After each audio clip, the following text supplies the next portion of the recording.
So I'm going to show you how to make some magnets in Blender. So we have sort of these magnets flying against this bigger magnet here, and we're going to be doing a little bit of sort of animation using forces. And you can see this is sort of like the final rendering here. We'll set up some basic materials. And this is in response to a YouTube short that I did where I showed just kind of like this sort of setup where I have these little magnets kind of like sucking up against like a big magnet like this, which I thought was kind of like fun. So if you want to learn how to do this, go ahead and watch. Pretty simple, boring stuff, but I think it could be fun for some people. So we'll jump in and make this animation in Blender 4.4. Okay, so we're going to keep this really simple. In a new scene inside of Blender, we're just going to select all of the default objects and press delete. And then let's go Shift A. Let's go to Mesh Options, add in a cylinder. It's just going to work perfect for this. And we're going to tab into Edit Mode.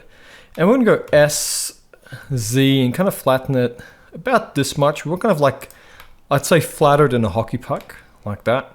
And then what you're going to do is you're going to tab back out. You're going to right click and go Shade Smooth. And let's go to modifiers. Let's go add modifier, search and type in bevel. Give it a bevel modifier. And go Control A and make sure to apply to scale just in case there's any issues. But that only usually happens if you scale inside of object mode. So we're going to go something like this and then give it maybe 2 segments. And that should be fine. If you want to give that a subdivision surface, you could. I'm just going to leave it as is. But what I'll do is I'll come here and just apply this. And I'm going to go S. And I'm going to scale this down like so. And then I'm going to go Shift A. I'm going to add in another mesh object. I'm going to add in a cylinder. And this is going to be our bigger magnet. Now you can kind of determine how big you want this to be relative to the other magnet. So I'll move this over to the side. And this one over here, I'm just going to rotate it 90 degrees in the right side.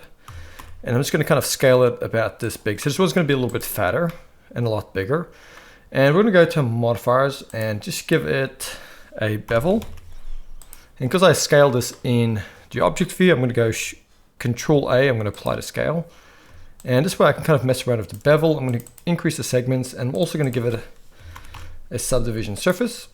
And I'm just going to come ahead and apply both of those. So now you can see this is kind of what we have. I know the topology is messy, but we don't really care about that at the moment. We're just going to right click and go Shade Smooth, and here we have our magnet.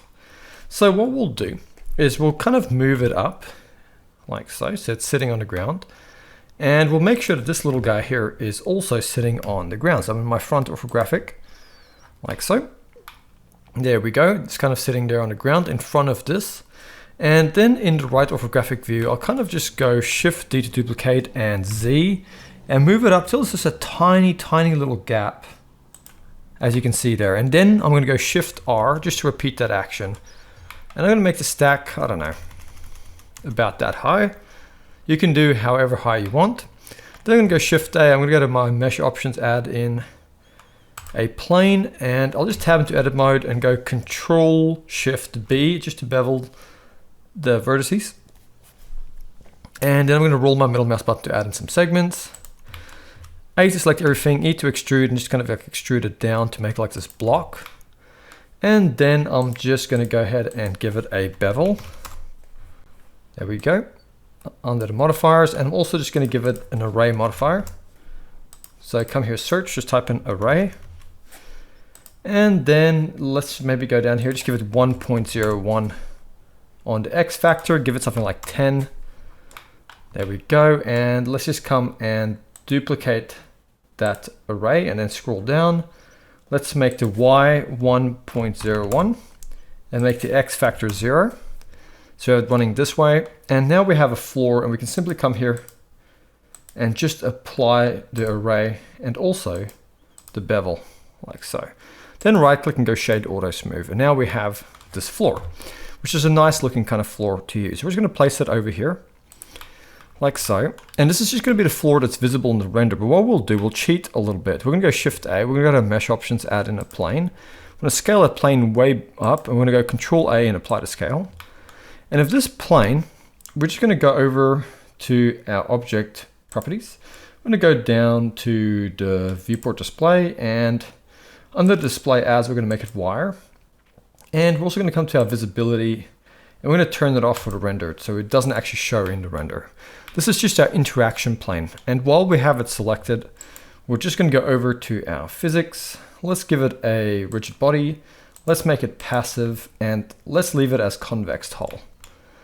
Now what we're going to do is we're just going to select this stack of magnets here, like so, and holding in shift, select the very top magnet, so it's the main active element. Then go over to your modifiers, give it a rigid body. We're going to leave it as active, but we're going to make the weight 0.05 because it's really small. The shape we're going to make cylinder, which is going to work really well. And under the sensitivity, let's go with a collision margin and make it 0.001. And then to have all of them have that same effect, we're going to go F3 and go copy from and go copy from active. And now, if you were to go to frame 1 on your timeline and hit the spacebar, they should all kind of fall like this. There you have it, a stack of magnets. Now, we actually want them to attract and kind of go towards this big magnet. So going back to frame 1, oh, by the way, I'll just save this to my desktop. So going back to frame 1, we'll select this magnet here, give it a rigid body, we'll leave it as passive, and we'll come here to the shape and make it, I guess we'll make it mesh in this case. But what we want to do is we want to go Shift A, and we want to go add in a force, make it just a force, and then add it inside of this magnet here, right in the middle. And then you want to go over to your force settings here, and let's give it a strength for like -120. Okay. And then go to frame 1, and now if you hit the space bar, boom, you can see they immediately kind of slam against here, which is good, but we can fix a few things. You can see this is kind of like a collision distance here. So just select this big magnet, go over to your physics, and then go down and make the margin 0.001 as well. So now if you go to frame 1 and hit the space bar, you can see these guys are stuck right up against there, which is more realistic. Okay, so now you just have to select the force field and decrease the negative strength. So I can make it maybe -50. And then go to frame 1, hit the spacebar. And you can see that's working a lot better. So yeah, at this point, that's really, really fun. So I'm gonna just, for now, just select this force and go H to hide. Then I'm gonna select this stack over here. I'm gonna press M and go new collection, go create. And this is just gonna be all of our magnets. So the second collection, we'll call it magnets. And what we'll do is we'll just select all of them. And in our top view, we'll kind of move them back a little bit. We'll go Shift D to duplicate, and you can kind of duplicate a small stack of them like this. And if you want some of these to be shorter than others, you know, for effect, so that they not all look exactly the same, that's kind of something you could do if you wanted to. So completely up to you how you want to go about this. But yeah, I just think that adds visual interest. Now if we go to frame 1 and we hit the spacebar, you can see this is what we have. Okay, and there's all sorts of ways you can make this look different by how far away you move them, for example. You know, it's just fun. And I might want them to fall over first, so I'll go Alt H to bring back the force. I'll just select it and maybe make it -20 or 29. And I'm gonna go to frame 1, hit the space bar. And there you can see, it's really, really cool. Just so much fun to have the magnets kind of like swirling around like that. So yeah, mess around with the strength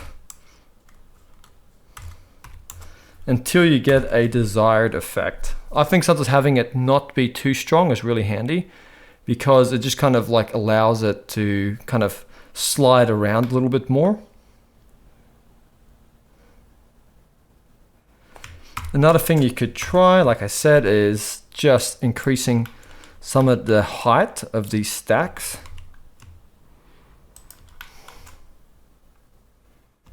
You know, you could try stuff like that. There's all sorts of cool things you could try. Maybe decrease the size of the force field a little bit.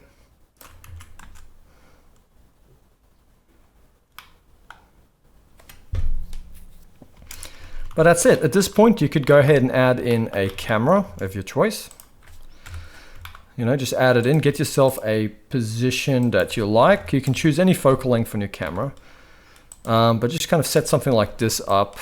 And I prefer to work inside of cycles. And with the max samples for the rendering, I'll just go like with 35, as long as the noising is enabled. And then I'll just go like add in an area light. Nothing really too fancy. I like to keep it simple with these sort of little projects. And then, you know, as with any other light that you add in, you're free to go ahead and mess around with the positioning. You can add in more lights. Now I can see that these floors here are messed up a little bit because the normals might be inverted. Or I think it's some sort of Z depth issue. So I might have to just select the bottom floor and just go G, Z and just move it down just a tiny bit. So even though that top plane isn't rendering, it can still cause an issue. So yeah, for some reason that's acting really weird. Let me maybe just grab this plane at the top. It's not really supposed to show in the render, but it's probably showing in the render now if we go Z and go rendered. But if I go H, and you can see this is what we have. So in the final render, we won't see it. So for now, just select that top plane and press H to hide it. But you can see this is what we have. And I might just scale these guys down a bit. And you can give them a material if you like. And you can also select the magnets and you can give them a material. Just make them metallic, bring down the roughness a little bit. And you can always just go ahead and just hide everything else. Hide these lights and just select all of these magnets. And then just hold in Shift and select one of them and just go to that drop down here, give it that magnet metal material that you created. Go Control L and just link those materials. And then go Alt H to bring everything back. Bring back that collection. You kind of get the idea. It's really simple to kind of do this. Yeah, but there we have it. So let's go ahead. Maybe choose a different angle for the camera. Let's just go ahead and go render and just render the image to see what this looks like. And there we go. That looks really good. You could always mess around with the materials. Make maybe the floor a bit darker, but this is like one of those things where it really is personal preference, and I wouldn't really say there's right or wrong. You could always go maybe add in something like a HDRI if you wanted to. I've got a library of them on my computer, but it really is up to you how you want to approach setting this all up. So yeah, that's how you do that, and I hope you guys have enjoyed this tutorial, and I'll see you guys next time.